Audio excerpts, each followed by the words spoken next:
పాపరహితమైన నీతి కలిగిన భక్తి అనేటువంటి నూనె నీ దగ్గర ఉందా? Sinless righteousness.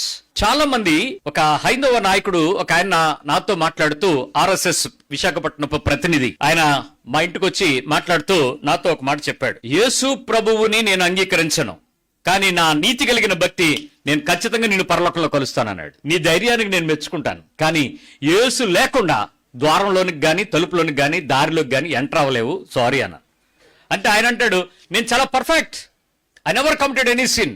మీరు అడల్టరీ గురించి మీరు బోధిస్తారు, నేను చిన్నప్పటి నుంచి కూడా నా కళ్ళకి నేను ఫ్లాప్స్ పెట్టుకుని చూడకుండా ఉండగలిగేటువంటి ఆ అభ్యాసం యోగాలో నేను నేర్చేసుకున్నాను, నేను ఏ పరిస్థితిని చూడను అన్నాడు. నువ్వు చూసావా లేదా అనేది జడ్జిమెంట్ కాదు, లోపల మైండ్ లో థాట్ ఏమైనా పడిందా లేదా అన్నది జడ్జిమెంట్. అని అంటే నేను బయటికి ఏ తప్పు చేయలేదు, కరెక్ట్, అదే చెప్తున్నాను నేను కూడా. నువ్వు బయటికి ఏ తప్పు చేయకుండా ఉండడం నీ నీతే, కానీ పాపము లేనిటువంటి నీతి కలిగి ఉండడానికి క్రీస్తు అవసరం. చాలా మంది ఇక్కడ నేను రోమన్ కాథలిక్ వెళ్తున్నాను, లూథరన్ వెళ్తున్నాను, బాప్టిస్ట్ వెళ్తున్నాను, పలానా ఫెలోషిప్ వెళ్తున్నాను, పలానా దగ్గర నేను మా సొంత ఫెలోషిప్ లో ఉన్నా.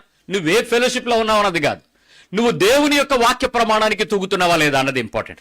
బైబిల్ కి తోగకుండా నీ ప్రమాణాలు చెప్పేటువంటి సిద్ధాంతకర్తలకు, పలానా ఆయన చెప్పినటువంటి సిద్ధాంతానికి నేను కరెక్ట్ గా ఉన్నాను అని ఒక ఆయన వచ్చి విలియం బ్రెన్హన్ చెప్పేటువంటి బోధ గురించి మాట్లాడుతున్నాడు. ఆయనతో చెప్పాను, బాబు బ్రెన్హన్ చెప్పింది బైబిల్ కాదు, యేసు ప్రభు బోధించింది బైబిల్. పరలోకపు మార్గానికి చూపించినటువంటి పరిశుద్ధ గ్రంథము మాదిరి గ్రంథాన్ని పట్టుకోకుండా ఆయన చెప్పాడు, LNG వైటమ్ గారు చెప్పినటువంటి సెవెంత్ అడ్వెంటిస్ట్ రైట్.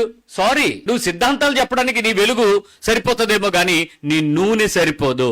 నీతి కలిగినటువంటి పరిశుద్ధత లేకుండా నువ్వు ప్రభు దగ్గరికి చేరలేవు. నువ్వు చెప్పే మాటలు, నేను ప్రతి వారం సంఘానికి వెళ్తాను, ప్రతి వారం దేవుని దగ్గర ఉంటాను, కమ్యూనియన్ తీసుకుంటాను, సంఘంలో పరిచర్య చేస్తాను, బైబిల్ స్టడీ కండక్ట్ చేస్తాను, కానీ లోపల నీతి కలిగినటువంటి హృదయాన్ని సిద్ధంగా లేను. నీ నూనె సరిపోదు. నీ దీపం వెలుగుతూ ఉంటుంది, కానీ నీ నూనె సరిపోదు, నువ్వు ప్రభు దగ్గరికి వెళ్ళడానికి సరిపోదు.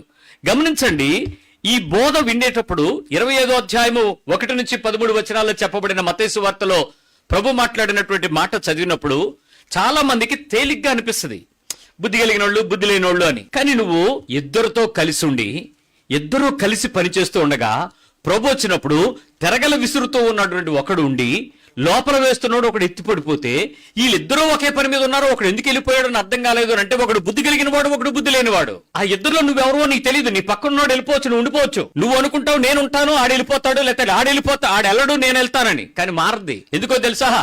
వాళ్ళు దీపాన్ని చక్కబెట్టుకునేంత నూనె కలిగి ఉన్నాడని నీకు కనపడదు. కానీ ఆ 10 మంది దగ్గరికి వచ్చేటప్పుడే, ప్రారంభం నుంచి మాట్లాడేటప్పుడు వాళ్ళు ఒక ఆలోచన చేశాడు. చూడండి ఒకసారి ఆ 25వ అధ్యాయంకి రండి. ఆ భాగాన్ని మీరు చూసినప్పుడు మీ హృదయంలో ఈ మాట గట్టిగా గుచ్చుకుంటే ఈ రాత్రి దేవుడు మీ హృదయంలోనికి పనిచేయడానికి ఇష్టపడతాడు. 25వ అధ్యాయము 3వ వచనం.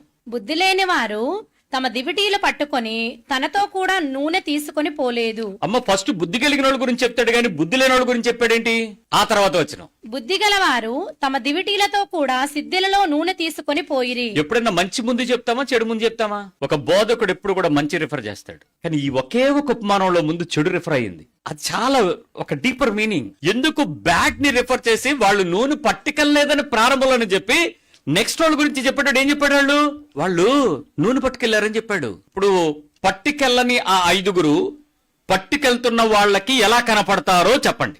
ఇంకొంచెం మాట్లాడదాం. లేనోడు వెనకాతలు పట్టుకుని వస్తుంటే వాళ్ళని చూస్తే వాళ్ళకి ఎంత నవ్వుతారు. ఎందుకు రాయి ఆ నూనె, ఎందుకు, ఏంటదంతా? మరీ అంత అవసరమే లేదు, మరీ అంత భక్తి ఎక్స్ట్రా చెయ్యకు, అంత టూ మచ్ అవసరం లేదు. కానీ ప్రాబ్లం ఏంటో తెలుసా? వాళ్ళ దగ్గర ఉన్నది వాళ్ళని తీసుకెళ్ళనివ్వాల. ఈ టూ మచ్ అనుకున్నాడు ఆడికి హెల్ప్ చేయడానికి కూడా అవలా. కానీ లేనోడికి ఉన్నవాడిని చూస్తే టూ మచ్ అన్నట్టే. ఇప్పుడు మీకు కొంతమంది టూ మచ్ గళ్ళు కనపడతారు చూడండి చర్చిలో. వీళ్ళ భక్తిని చూస్తే మీకు అసహ్యం కూడా వేస్తుంది, రోత కూడా వేస్తుంది, పిచ్చోళ్ళగా కనిపిస్తుంది. వీళ్ళకి ఎర్రలాగా ఉంటుంది. ఏంటి పని ఏంటి అసలు? దేవుని దగ్గరికి వస్తున్నారా? అసలు ఇలాంటి ఫెలోషిప్ లోకి వచ్చి కూడా మీరు ఇలాంటి పనులు చేస్తున్నారేంటి? బుద్ధి లేనోడికి బుద్ధి కలిగినోడు ఇలాగే కనపడతాడు.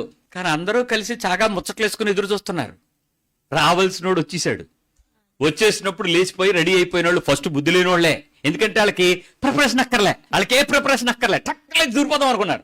అప్పుడు అన్నారు, దీపాలు వెలిగిస్తుంటే ఎలగలే. అప్పుడు అడుగుతున్నారు, ఏమని? మేము మీరు మరీ ఎక్స్ట్రా చేస్తున్నారు అనుకున్నాం, మాకు కొంచెం ప్లీజ్ అని అంటే, అప్పుడు ఆ ఎక్స్ట్రా వాళ్ళు చెప్పారు ఏమని? మీకు మాకు సరిపోదు, నా దగ్గర ఉన్నది మేము పంచేది కాదు, ఇప్పుడు నేను నీతో చెప్పేటువంటి పాపరహితమైనటువంటి నీతి కలిగిన నీ జీవితం ఏ పరిస్థితుల్లో మరొకరికి ఇవ్వగలవు చెప్పు? ఇవ్వలేవు. ఇవ్వలేకపోవడాన్ని బట్టి, పంచలేకపోవడాన్ని బట్టి నేను తీర్పు తీరిస్తే ఒక పర్సన్గా నీది పంచలేనంత ఉందా అని నేను అనొచ్చు. కానీ అది నువ్వు విలువైనదిగా సంపాదించుకోవడానికి ప్రయాసపడినంత ఉంది. అది ఎంత గొప్ప నీతి, ఎంత గొప్ప పరిశుద్ధత, ఎంత గొప్ప పరిపూర్ణత ఆలోచించు. ఒక ఆయన చెప్తున్నాడు, పాస్టర్ గారు మా కుటుంబంలో సమస్యలు అధికంగా అవడాన్ని బట్టి మేము ఉపవాసించి ప్రార్థన చేసి దేవుని కృపను బట్టి గెలుచుకోగలిగామండి అన్నాడు. నిజంగా నేను మిమ్మల్ని అభినందిస్తున్నాను బ్రదర్. ఇంటి యజమానిగా నువ్వు ప్రార్థించి, ఉపవసించి, కన్నీరు కార్చి, మొర్రపెట్టి, అంగలార్చి, ప్రభు సన్నిధిలో గోజాడి అంత చక్కగా విలువైనటువంటి ఆ విజయం నువ్వు సంపాదించుకోగలిగావు. యువర్ గ్రేట్ బ్రదర్ అన్నాను. మా తమ్ముడు ఉన్నాడండి, నేనే సువార్త చెప్పాను వాడికి, వాడు ప్రభుని అంగీకరించాడు, వాడు బాప్తిజం తీసుకున్నాడు, వృత్తిరీత్యా ఆ సీ కోస్ట్ లో పనిచేయడం వల్ల వాడు మచిలీపట్నం బోర్డర్లో ఉంటాడు. ఈ మధ్యకాలంలో నాలాంటి పరిస్థితి వారి ఇంట్లో శోధన వచ్చింది, వాడు చేతబడి చేసే వాళ్ళని, మంత్రాలు వేసే వాళ్ళని ఇంటికి తీసుకొచ్చాడంట అన్నాడు. ఎవరి దగ్గర నూనె ఉంది, ఎవరి దగ్గర నూనె లేదు చెప్పండి? అన్నయ్య దగ్గర ఉంది, తమ్ముడి దగ్గర నూనె లేదు. అతను అదేంటి అలా చేశాడు? మరి నువ్వే కదా సువార్త చెప్పావు. నీ భక్తి విశ్వాసం వాడిని రక్షించలేనంతగా మారిందా? వాడిని బతికించాలి కదా, నువ్వు చెప్పాలి కదా అని అంటే ఏం చెప్పమంటారండి, అలా ఆవిడ ఉందండి, ఎవరు మరదలు, అసలు ఎందండి ఎంత చెప్పినా ఎండుమిరపకాయలు, ఉప్పు, ఎంటుకలు వదలదండి. ఎందుకా మూడు? దేనికిది? ఎంత చెప్పినా ఎంతండి. నేను అక్కడికి మొన్న వెళ్ళినప్పుడు చెప్పాను, నీ పిల్లల ఇబ్బంది విషయం నేను ఉన్నాను కదా, ప్రార్థన చేద్దామని చెప్పా. రాత్రి ప్రార్థన చేస్తే చక్కగా అందరూ పడుకున్నారండి, హ్యాపీగా ఉన్నారండి. తెల్లారు లెగిసి, బావా నీ దగ్గర భలే ప్రార్థన చేస్తుంటే భలే మంత్రం అన్నదంట. మంత్రం అంట. నూనెందా? రక్షణ ఉంది, రక్షించబడింది, బాప్తిసం తీసుకుని రక్షణ పొందింది, సంఘం వెళ్ళద్ది, ఎండుమిరపకాయలు, ఎంటుకలు, ఉప్పు వదలదు. ఇప్పుడు కావలసినంత నూనె లేని నీ బ్రతుకు ఒక సందర్భంలో ప్రభు వచ్చేటప్పుడు ఈ పనులన్నీ చేస్తే ఆయన ఏమంటాడు నిన్ను? మరో మాట చెప్పాలి. స్వనీతి బైబిల్ గురించి చెప్తుంది మురికి గుడ్డలో అని చెప్పుద్ది కదా, ఫిల్తీ ర్యాక్స్. నువ్వెంత సొంత నీతిని పెంచుకుంటే, ఎంత నీకు నువ్వు కరెక్ట్ అనుకుంటే, ఎంత నేను చేసేది రైట్ అనుకుంటే అంత స్వనీతి అంత మురికి గుడ్డలు. అంటే తెల్లగా కనపడే వాషింగ్ పౌడర్ నిర్మా అడ్వర్టైజ్మెంట్ లాగే బతుకు ఏమి. అలాంటి పరిస్థితిలో నీ విశ్వాస జీవితం స్వనీతిని గెలిచిన జీవితం మారాలి. సెల్ఫ్ రైచియస్నెస్ ని గెలిచేంత జీవితం కలిగి ఉండాలి.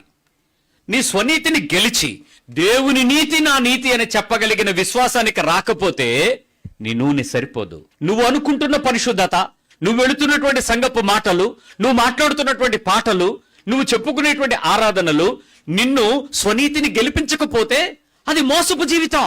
సెల్ఫ్ రైచియస్నెస్ ని గెలవాలి. అది గెలవకుండా నువ్వు ఏదో ఒక పరిస్థితుల్లో దేవుని దగ్గరకు కృపలో పొందుతాను అంటే నువ్వు రక్షించడమే కృప. రక్షించబడడానికి ఉపయోగపడిన కృప నిత్యత్వానికి వెళ్ళడానికి కృప ఉపయోగపడదు. నీవు ప్రయాసపడాల్సిందే, నీ దీపాన్ని నువ్వు సరిచేసుకోవాల్సిందే, నీ దీపాన్ని వెలిగించుకోవడానికి కావలసినటువంటి నూనెను దాచుకోవాల్సిందే. అది ఎవడు నవ్వినా, ఎవడు గేలి చేసినా, ఎవరు కనపడకపోయినా ఆ రహస్యమైనటువంటి ఆ స్వనీతిని గెలిచేంత జీవితానికి తగిన నూనె నీ విశ్వాసాన్ని కాపాడాల్సిందే. విచిత్రమైన విషయం ఏంటంటే, ఎవడో చేసే త్యాగం లేక భక్తి లేక ప్రార్థన లేక సహాయం నిన్ను ధైర్యపరచొచ్చు, ప్రోత్సహించొచ్చు, కానీ నిన్ను రక్షించదు.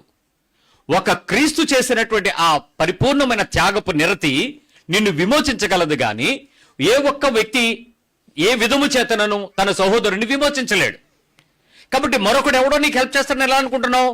నీ స్వనీతిని నువ్వు గెలువు. అయితే చాలా మంది ఏమనుకుంటారంటే, దేవుని యొక్క నీతిని సరిగా అర్థం చేసుకోలేక ప్రార్థన చేసేటప్పుడు, మాట్లాడేటప్పుడు ఈ డైలాగులు వాడతారు. ఈ డైలాగ్ ఏంటంటే, కుక్కని, పందిని, మట్టిని, ధూళిని లాంటోడిని ప్రభువా నేను అలాగని చెప్పాడా?